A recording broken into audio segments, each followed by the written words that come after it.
Good Morning Business. Oui, parce que nouveau rejet par la France de l'accord avec le Mercosur, entre l'Europe et le Mercosur, pour des raisons écologiques, nous dit la France. Jean-Marc Daniel.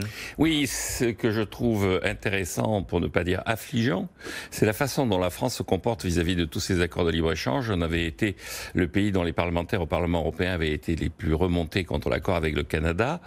Bon, pendant le confinement, comme nos démagogues protectionnistes étaient confinés, ils ont laissé passer l'accord avec le Mexique et celui avec le Vietnam. Et puis maintenant qu'ils sont sortis du confinement, ils se déchaînent contre l'accord avec le Mercosur. Donc le Mercosur, c'est 4 pays, l'Argentine, le Brésil, l'Uruguay, le Paraguay.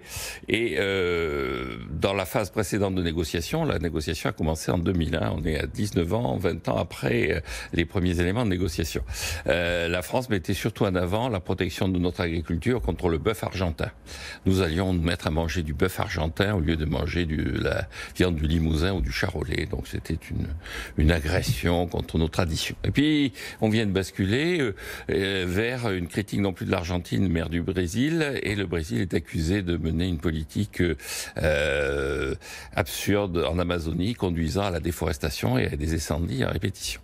Alors ce qui me frappe dans cette affaire, c'est deux choses. La première, c'est que on n'a toujours pas compris en France que celui qui payait les conséquences du protectionnisme, c'était pas le pays qui vendait, c'était le pays qui achetait, c'est-à-dire nous. Concrètement, le différend quasi personnel d'ailleurs entre le président de la République français et le président de la République brésilien, puisqu'ils ont échangé des mots, ils se sont échangés des noms d'oiseaux et des noms. Au moins c'est écolo. Oui, voilà. Et donc voilà, exactement. Ils ont évoqué la biodiversité au travers des noms d'oiseaux qui se sont échangés. Et donc, ce différend quasi personnel va avoir comme conséquence de punir le consommateur français. Je ne vois pas de quel droit on m'empêcherait d'acheter du bœuf argentin sous prétexte que M. Macron ne supporte pas M. Bolsonaro. Mais c'est aussi parce que le bœuf argentin, peut-être qu'il n'aurait répond pas à certaines normes environnementales quand même, notamment écoutez, les hormones de croissance, les antibiotiques. Oui, mais je reste persuadé que le véritable juge de paix en la matière, c'est le consommateur. Si on vous dit, écoutez, c'est du bœuf argentin, il a été élevé comme ci et comme ça. En face, vous avez du bœuf du Limousin, il a été élevé comme ci et comme ça. Eh bien, c'est le consommateur qui décidera et qui tranchera. Je rappelle encore une fois que quand on a introduit le Made in Germany au Royaume-Uni, c'était pour dire aux consommateurs britanniques, on ne met pas de droit de douane, mais sachez que quand vous achetez ce produit, il est fabriqué non pas par des ouvriers anglais dans des conditions qui sont celles du droit social anglais, mais par des ouvriers allemands. Donc c'est à vous de choisir, c'est à vous de trancher. Je pense que celui qui doit trancher in fine, librement et en toute conscience et en toute responsabilité, c'est le consommateur. Et la deuxième remarque que je ferai, c'est que le protectionnisme a décidément de l'imagination. C'est-à-dire que, encore une fois, on voulait nous protéger du bœuf, maintenant on veut éviter la déforestation, demain on va s'apercevoir que les habitants de l'Uruguay utilisent mal leur vélo et c'est très dangereux pour l'écologie, donc il ne faut pas signer avec l'Uruguay. Au Japon, on a signé l'accord de libre-échange, on va découvrir que le japonais, quelque part, consomme trop d'électricité. Enfin, tous les prétextes sont bons. Donald Trump fait un peu la même chose, hein. Ah mais Donald Trump, il a un mérite, c'est qu'il avance à visage découvert. Lui, il dit, je veux réduire le volume des exportations chinoises vers les États-Unis et j'utilise un outil qui est un outil assez traditionnel, c'est le droit de douane.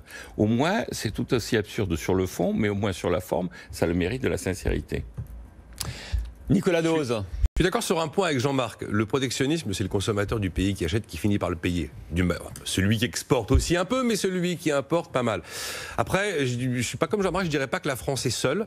Les parlements autrichiens et néerlandais, qui sont pourtant généralement des pays européens plutôt qui vont de l'avant, ont d'ores et déjà, pour l'instant, rejeté ce texte. Et puis tout récemment, c'était au mois d'août dernier, donc un an après qu'effectivement il y a eu cette passe d'armes entre le président français et le président brésilien à l'occasion du G7 de Biarritz, c'est Berlin qui a émis des doutes sur cet accord du Mercosur, pour les mêmes raisons d'ailleurs. Après, dire que ce sont les démagogues protectionnistes, je ne sais pas, là, en l'occurrence, on a nommé une commission de 10 experts indépendants qui sont emmenés par un vrai expert économiste du climat de l'école d'économie de Toulouse.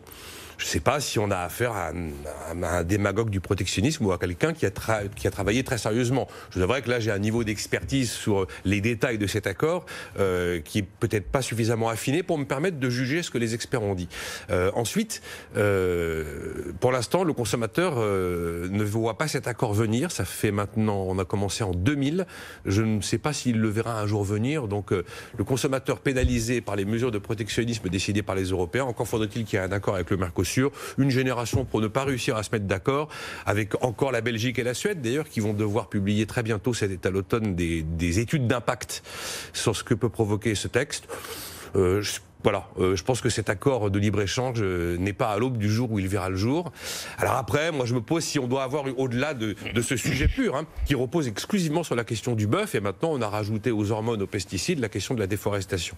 Mais bon, un accord de libre-échange a-t-il vocation à s'intéresser exclusivement aux relations commerciales, ou désormais a-t-il vocation à devenir une sorte d'arbitre du climat ? C'est pas exactement le but initial d'un accord de libre-échange. Ça fait 20 ans qu'il n'y a pas d'accord, on continue à pouvoir trouver du bœuf argentin si on veut en trouver, on a même des très bons restaurants argentins. Il est plus cher qu'il ne le serait. Alors, parmi les réserves de la France, il y a aussi, justement, Jean-Marc disait, le consommateur arbitrera. La France souhaiterait qu'il y ait des exigences beaucoup plus fortes en matière de traçabilité et d'étiquetage de ces produits qui viendraient d'Amérique latine pour que le consommateur soit en capacité de se faire son propre jugement. Juste de remarque, le consommateur est déjà puni. C'est-à-dire que le bœuf argentin, à l'heure actuelle, nous le payons trop cher, par rapport à ce que nous devrions le payer s'il y avait un accord de libre-échange. Et deuxième élément, écoutez, on ne va pas tout mélanger. Un accord de libre-échange, c'est un accord de libre-échange. Une politique écologique, c'est autre chose. Qu'on mette la taxe carbone avant de faire des leçons à M. Bolsonaro. J'étais sûr que ça se terminerait par vive la taxe carbone. Ah, mais d'ailleurs, dans l'idée française, il y a quand même ce refus qui permet d'essayer d'emmener les Européens vers ce projet que les Français souhaitent voir mettre en place, qui serait la fameuse taxe carbone aux frontières. Mais là encore, la taxe carbone aux frontières, le consommateur en verra la couleur. Allez, la taxe carbone d'abord, l'accord avec le Mercosur ensuite. Merci Jean-Marc Daniel et Nicolas Dose.